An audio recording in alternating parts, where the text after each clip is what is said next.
সুপ্রিয় দর্শক, আসসালামু আলাইকুম। আশা করছি আপনারা প্রত্যেকে ভালো আছেন।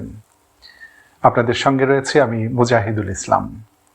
আজও আমরা বেশ কয়েকটি গুরুত্বপূর্ণ আন্তর্জাতিক খবর তুলে ধরব, যেগুলোর মধ্যে থাকবে ইরানের পক্ষ থেকে এমন একটি প্রতিরক্ষা ব্যবস্থা উন্মোচনের খবর, যা থেকে গুলি, গোলা বা ক্ষেপণাস্ত্র নিক্ষেপ না করেই শত্রু বাহিনীকে অচল করে দেওয়া সম্ভব। আরও থাকবে নতুন করে হরমুজ প্রণালী বন্ধ করে দেওয়ার ইরানি হুমকি এবং ক্যারিবিয়ান সাগরে দুটি মার্কিন যুদ্ধজাহাজের সংঘর্ষের খবর। তাহলে চলুন শুরু করা যাক। আধুনিক ইলেকট্রনিক যুদ্ধে ব্যবহার করার জন্য ময়দানে নামানো হলো ইরানের সাইয়াদ 4 প্রতিরক্ষা ব্যবস্থা, যে ব্যবস্থায় গুলি বা ক্ষেপণাস্ত্র নেই, কিন্তু শত্রু বাহিনীকে ধরাশায়ী করতে কঠিনভাবে পারদর্শী। ইরানি বার্তা সংস্থাগুলো বলছে, আধুনিক যুদ্ধে এখন আর শত্রু বাহিনীকে ধরাশায়ী করার জন্য ক্ষেপণাস্ত্র বা বোমা হামলা করার প্রয়োজন নেই। শত্রু বুঝে ওঠার আগেই তার সমরাস্ত্র ব্যবস্থার সিগন্যালগুলো অচল হয়ে যাবে, তার যোগাযোগ ব্যবস্থা সম্পূর্ণ বিপর্যস্ত হয়ে পড়বে এবং সে যুদ্ধ করার ক্ষমতাই হারিয়ে ফেলবে। এই ঘটনা গত বছরের জুন মাসে ইসরায়েলি হামলার আগে ইরানে ঘটেছিল। ইরানকে না জানিয়ে, কোনো ঘোষণা না দিয়ে মধ্যরাতে অকস্মাৎ হামলা করেছিল এবং সেই হামলার আগে ইরানের আকাশ প্রতিরক্ষা ব্যবস্থা সম্পূর্ণ অচল করে দেওয়া হয়েছিল বলে মনে করা হয়। এটি হচ্ছে নেটওয়ার্ক সিগন্যালের যুদ্ধ, যা চোখে দেখা যায় না, কিন্তু এর সুস্পষ্ট প্রভাব ধরা পড়ে। ইরানের প্রতিরক্ষা মন্ত্রণালয় এমনই একটি অত্যাধুনিক ব্যবস্থার মোড়ক উন্মোচন করেছে, যে ব্যবস্থা ক্ষেপণাস্ত্র বা গুলি ছোড়ার পরিবর্তে ইলেকট্রোম্যাগনেট ওয়েভ নিক্ষেপ করে শত্রু বাহিনীকে ঘায়েল করবে। আধুনিক যুদ্ধে সমরাস্ত্র যত বেশি স্মার্ট হবে, শত্রু বাহিনীর এ ধরনের ওয়েভের মোকাবেলায় তাদের ক্ষতি হওয়ার আশঙ্কা তত বেড়ে যাবে। এই ব্যবস্থা যখন অ্যাক্টিভ হবে, তখন শত্রু বাহিনী আপনার সমরাস্ত্র ও সামরিক অবস্থান শনাক্তই করতে পারবে না, উল্টো তার নিজের অবস্থান শত্রুর সামনে দুর্বল হয়ে পড়বে। ইরানের প্রতিরক্ষা মন্ত্রণালয়ের পক্ষ থেকে উন্মোচিত সাইয়াদ 4 ব্যবস্থাকে স্পর্শকাতর স্থাপনাগুলোর আশপাশে মোতায়েন করা হবে। এগুলোকে প্রচলিত আকাশ প্রতিরক্ষা ব্যবস্থার সঙ্গে সমন্বয় করে সেই ব্যবস্থার রেডারের পাশে স্থাপন করা হবে। এগুলোর মূল কাজ আকাশে প্যারাজিট নিক্ষেপ করে যে কোনো ধরনের সিগন্যালে বিঘ্ন সৃষ্টিকারী বিশালকায় অদৃশ্য বুদবুদ তৈরি করা, যাতে শত্রু বাহিনী এই বুদবুদ ভেদ করে কোনো অবস্থায় আত্মপক্ষের কোনো অবস্থান শনাক্ত করতে না পারে। এই ব্যবস্থা সঠিকভাবে কাজ করলে শত্রুপক্ষের হামলা অনেকাংশেই আগে ভাগে প্রতিহত করা সম্ভব হবে। ইরান সাইয়াদ 4 ব্যবস্থা উন্মোচনের যে খবর দিয়েছে, তার কার্যকারিতা যদি প্রমাণিত হয়, তাহলে আমেরিকা ইরানে আগ্রাসন চালানোর যে হুমকি দিচ্ছে, তা বাস্তবায়নে কঠিন চ্যালেঞ্জের মুখে পড়বে। পরের খবরটি হচ্ছে, ইরান আবার আমেরিকাকে এই বলে হুমকি দিয়েছে যে যুদ্ধ শুরু হলে হরমুজ প্রণালী সম্পূর্ণ বন্ধ করে দেওয়া হবে। ইরানের পরমাণু কর্মসূচি নিয়ে সৃষ্ট মতবিরোধ সামরিক উপায়ে সমাধান করা যাবে না। ইরানের বৈদেশিক সম্পর্ক বিষয়ক কৌশলগত কাউন্সিলের সচিব আলী বাকেরি কানি বলেছেন, তার দেশের পরমাণু কর্মসূচি নিয়ে সৃষ্ট মতবিরোধ যে সামরিক উপায়ে অর্থাৎ হামলা চালিয়ে সমাধান করা যাবে না, তা আমেরিকার কাছে আগেই প্রমাণিত হয়েছে। তিনি বলেন, আমেরিকা যে হামলা চালাতে এসে ইরানের সঙ্গে আলোচনায় বসেছে, সেটি তেহরানের একটি বড় ধরনের সাফল্য। তার মতে, আমেরিকা আসলে এসেছেই আলোচনা করতে, কিন্তু আলোচনায় ইরানের উপর চাপ সৃষ্টি করার জন্য সামরিক হামলার হুমকি দিচ্ছে। আর এই আলোচনায় আঞ্চলিক আরব দেশগুলো সহযোগিতা করছে তাদের নিজ নিজ নিরাপত্তা রক্ষার স্বার্থে। তিনি বলেন, 12 দিনের যুদ্ধের সময় মধ্যপ্রাচ্যের অনেকগুলো দেশ ইরানের ইসরায়েল অভিমুখী ক্ষেপণাস্ত্র প্রতিহত করলেও ইরান সেসব দেশের উপর হামলা না চালিয়ে সংযম প্রদর্শন করেছে। ইরানের এই কর্মকর্তা একজন কূটনীতিক এবং তিনি বিভিন্ন দেশের রাষ্ট্রদূতের দায়িত্ব পালন করেছেন, সাময়িকভাবে কিছুদিন পররাষ্ট্রমন্ত্রীর দায়িত্ব পালন করেছেন।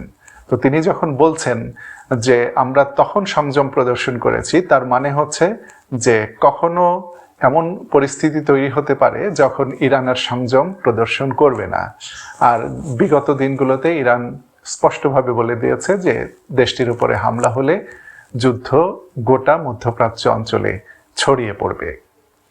এছাড়া ইরানের সর্বোচ্চ জাতীয় নিরাপত্তা পরিষদের সচিব আলী লারিজানির সাম্প্রতিক ওমান সফর প্রমাণ করছে ইরান পরমাণু আলোচনা থেকে ফল বের করে আনতে বদ্ধপরিকর। এরপর আলী বাকেরি কানি কঠোর হুঁশিয়ারি উচ্চারণ করে বলেন, ইরানকে ঘিরে যে কোনো যুদ্ধ শুরু করা হলে হরমুজ প্রণালী বন্ধ হয়ে যাবে, আর সেক্ষেত্রে বিশ্বের জ্বালানির বাজারে আগুন লেগে যাবে। এবারে তৃতীয় খবরে যাচ্ছি। স্যাটেলাইট থেকে প্রাপ্ত ছবি ও ভিডিওর বরাত দিয়ে বিবিসি দাবি করেছে, গত ডিসেম্বর মাসের শেষ থেকে জানুয়ারি মাসের মাঝামাঝি পর্যন্ত ইরানের নাতানজ পরমাণু স্থাপনায় নতুন করে ব্যাপকভাবে নির্মাণ কাজ করা হয়েছে। গত বছরের জুন মাসে এই স্থাপনায় প্রথম ইসরায়েল ও পরে আমেরিকার হামলার ফলে যে ক্ষতি হয়েছিল তা মেরামত করা হয়েছে। শুধু মেরামতি করা হয়নি, গোটা স্থাপনাকে কয়েক মিটার পুরু কংক্রিটের ছাদ দিয়ে ঢেকে ফেলা হয়েছে।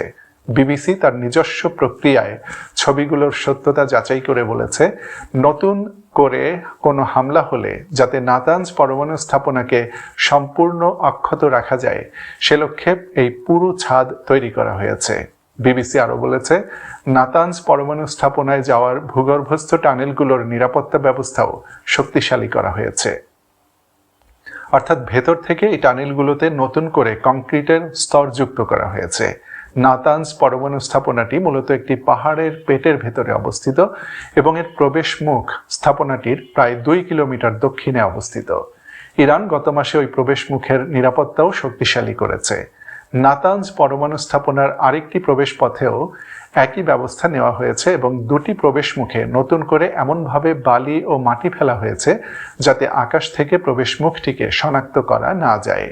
বিবিসি বলেছে, গত বছরের জুন মাসে ইরান ও আমেরিকা নাতানজ পরমাণু স্থাপনায় হামলা চালালেও এর পার্শ্ববর্তী প্রবেশ মুখগুলোতে হামলা চালায়নি। অর্থাৎ বিবিসি বলতে চেয়েছে যে গত বছর হামলা চালাওনি বলে এবারও যে হামলা চালানো যাবে না তা কিন্তু নয়। প্রবেশ মুখগুলো অমুক অমুক জায়গায় অবস্থিত এবং সেগুলোর বর্তমান অবস্থা কিন্তু এমন। বিবিসির পক্ষ থেকে প্রকাশিত এসব ছবি ও তথ্যের ব্যাপারে ইরানের পক্ষ থেকে এখন পর্যন্ত কোনো প্রতিক্রিয়া জানানো হয়নি। আমরা এরপরে যে খবরটি নিয়ে কথা বলবো সেটি হচ্ছে, মধ্যপ্রাচ্যে মোতায়েন মার্কিন বাহিনী সেন্ট্রাল কমান্ড বা সেন্টকম তাদের অ্যাটাক অ্যাপাচি হেলিকপ্টারের ছবি নতুন করে প্রকাশ করেছে। এতে দেখা যাচ্ছে একজন মার্কিন পাইলট তার AH-64 অ্যাপাচি হেলিকপ্টার নিয়ে আকাশে উঠছেন এবং শত্রু বাহিনীর বিরুদ্ধে অভিযান চালাতে যাচ্ছেন। এই হেলিকপ্টারটি গত 1 দশকে সিরিয়ায় সন্ত্রাসী অবস্থানগুলোতে হামলা চালানোর কাজে ব্যাপকভাবে ব্যবহার করা হয়েছে। মার্কিন বাহিনী বলছে, স্থলপথে অগ্রসরমান বাহিনীকে ছত্রছায়া দেওয়ার কাজে অ্যাপাচি হেলিকপ্টার অত্যন্ত কার্যকর। এই হেলিকপ্টার থেকে দূরপাল্লার ক্ষেপণাস্ত্র নিক্ষেপ করা যায়, যা এটির কার্যকারিতাকে বহু গুণে বৃদ্ধি করেছে। বিশ্লেষকরা মনে করছেন, এই হেলিকপ্টারের ছবি প্রকাশ করে মূলত ইরানকে আরেকবার ভয় দেখানোর চেষ্টা করল আমেরিকা। গত 1 মাসে নানাভাবে ইরানকে শঙ্কিত করার চেষ্টা করেছে ওয়াশিংটন, কিন্তু তেহরান এখন পর্যন্ত শঙ্কিত হয়েছে বলে মনে হচ্ছে না। আজ আমরা সবশেষে ক্যারিবিয়ান সাগরে মার্কিন নৌবাহিনীর 2টি জাহাজের মধ্যে সংঘর্ষের খবর দেব। ক্যারিবিয়ান সাগরে একটি মার্কিন যুদ্ধ জাহাজের সঙ্গে সেদেশেরই নৌবাহিনীর একটি জাহাজের সংঘর্ষ হয়েছে। ওয়াল স্ট্রিট জার্নালে খবর জানিয়ে বলেছে, দৃশ্যত অসতর্কতার কারণে যুদ্ধ জাহাজের সঙ্গে লজিস্টিক সাপোর্ট দিতে যাওয়া একটি জাহাজ ধাক্কা খায় এবং এতে অন্তত 2 জন নাবিক আহত হন। একটি জাহাজ থেকে আরেকটি জাহাজে জ্বালানি স্থানান্তরের সময় এই ঘটনা ঘটে বলে পত্রিকাটি জানায়। ওয়াল স্ট্রিট জার্নাল বলেছে, মার্কিন বাহিনীর সাউদার্ন কমান্ডের প্রধান কর্নেল ইমানুয়েল অর্টিজ বলেছেন, সাগরে তার বাহিনীর ডেস্ট্রয়ার USS জ্যাকসন ও লজিস্টিক সাপোর্ট জাহাজ USN সাবরির মধ্যে এই সংঘর্ষ হয়। তবে এতে জাহাজগুলোর বড় ধরনের কোনো ক্ষতি হয়নি এবং যে 2 জন আহত হয়েছেন তাদেরকে প্রাথমিক চিকিৎসা দেওয়া হয়েছে। সাগরের ঠিক কোন জায়গায় এই সংঘর্ষ হয়েছে তা স্পষ্ট করে জানানো হয়নি, তবে মার্কিন সাউদার্ন কমান্ডের আওতায় যে অঞ্চলগুলো রয়েছে সেগুলো হচ্ছে ক্যারিবিয়ান দ্বীপপুঞ্জ, দক্ষিণ আটলান্টিক মহাসাগরের একাংশ এবং দক্ষিণ প্রশান্ত মহাসাগরের একাংশ। সাগরে একাধিক যুদ্ধজাহাজের সংঘর্ষ খুবই বিরল ঘটনা এবং কখনো কখনো এ সংঘর্ষে ব্যাপক প্রাণহানির ঘটনাও ঘটে। 2017 সালে প্রশান্ত মহাসাগরে মার্কিন যুদ্ধজাহাজের সঙ্গে বাণিজ্যিক জাহাজের 2টি পৃথক সংঘর্ষে 17 নাবিক নিহত হয়েছিলেন। তো বন্ধুরা, আজ আর নয়, আবারও আগামীকালের আসরে কথা বলার আশা রেখে এখানেই বিদায় চাইছি। খোদা হাফেজ।